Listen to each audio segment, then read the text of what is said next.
आप किसी ऐसे व्यक्ति के साथ जीवन नहीं बना सकते जो आपकी संतुष्टि को समाधान के रूप में देखता है। केवल पैसे में मापी गई सफलता हमेशा बाकी सभी चीजों का अवमूल्यन करेगी। अरविंद ने जीवन को मील के पत्थर में मापा। 33 साल की उम्र में पदोन्नति, वेतन वृद्धि, हर कुछ वर्षों में कारों को अपग्रेड किया गया।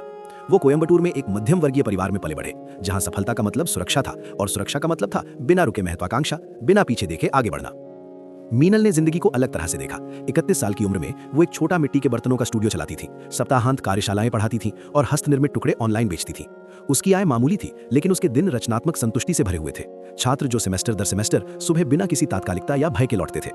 वो समय, शांति, ऐसे काम को महत्व देती थी जो लाभदायक के बजाय सार्थक लगे। वे परस्पर मित्रों के माध्यम से मिले और लंबी बातचीत, साझा भोजन और समझे जाने की शांत खुशी के कारण एक दूसरे में बंध गए। सबसे पहले उनके मतभेद एक दूसरे के पूरक लगे। उसकी प्रेरणा उसकी शांति को संतुलित कर रही थी, उसकी रचनात्मकता उसकी तीव्रता को नरम कर रही थी। लेकिन समय के साथ प्रशंसा सूक्ष्म लेकिन अचूक निर्णय में बदल गई। अरविंद ने ऐसे प्रश्न पूछना शुरू कर दिए जो कम जिज्ञासुपूर्ण और अधिक मूल्यांकनात्मक लगे। क्या तुम्हें इससे अधिक नहीं चाहिए?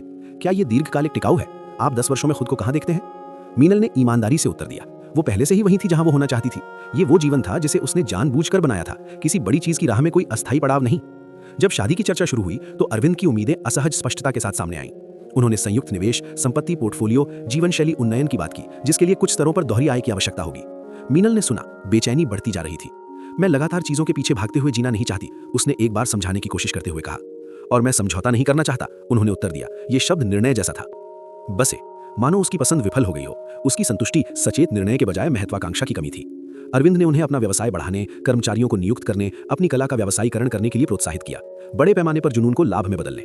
मीनल को लगा कि जिस स्टूडियो को एक समय आजादी की तरह महसूस किया जाता था, अब वो अपर्याप्त लगने लगा है, क्योंकि जिससे वो प्यार करती थी वो उसके मूल्य का सम्मान नहीं कर सकता जब तक कि वो अधिक पैसा ना पैदा कर ले। ब्रेकिंग मोमेंट एक पारिवारिक समारोह के दौरान आया। अरविंद के चाचा ने सहजता से इतनी जोर से टिप्पणी की कि हर कोई सुन सके। तो वो ज्यादा नहीं कमाती ना, और भी शौक है। अरविंद ने उसे ठीक नहीं किया, अपने काम का बचाव नहीं किया, बस असहजता से मुस्कुराया और विषय बदल दिया। उस मौन ने सब कुछ खत्म कर दिया। मीनल को एहसास हुआ कि वो ऐसा जीवन नहीं बनाना चाहती जहां उसे लगातार अपनी कीमत को रुपयों में उचित ठहराना पड़े, जहां उसके काम का मूल्य केवल आय में मापा जाता था, जहां संतुष्टि को महत्वाकांक्षा की कमी के रूप में देखा जाता था। अरविंद को एहसास हुआ बहुत देर से कि साझा मूल्यों के बिना सफलता अकेली लगती है। जिस जीवन का वो निर्माण कर रहे थे वो उस व्यक्ति के बिना खाली महसूस होता है जिसने उसे अर्थ दिया हो। वे परस्पर सम्मानपूर्वक अलग हो गए, लेकिन स्थायी रूप से। वर्षों बाद किसी ने मीनल से पूछा कि उसने क्या सीखा। वो साफ शब्दों में बोली, मैंने सीखा कि आप किसी ऐसे व्यक्ति के साथ नहीं रह सकते जो आपके जीवन विकल्पों को समझौता समझता है। मैंने सीखा कि महत्वाकांक्षा सुंदर है जब तक कि वो मूल्य का एकमात्र मापदंड न बन जाए।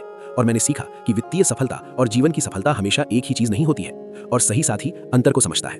कुछ रिश्ते पैसों पर नहीं बल्कि इस बात पर खत्म होते हैं कि पैसा क्या दर्शाता है, क्या मापता है, क्या महत्व देता है। और जब वे मूल्य संरेखित नहीं होते तो प्यार पर्याप्त नहीं है।